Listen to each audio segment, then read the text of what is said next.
Hello mga langga, magandang gabi at magandang araw sa inyong lahat.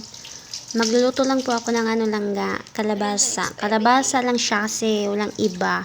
So naglagan lang ako ng itlog at hinugasan ko kasi madumi siya.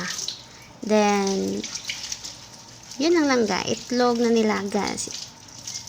Na-mix ko siya sa kalabasa. Ayan, isa lang ang kalabasa kasi naubos na yung dalawa.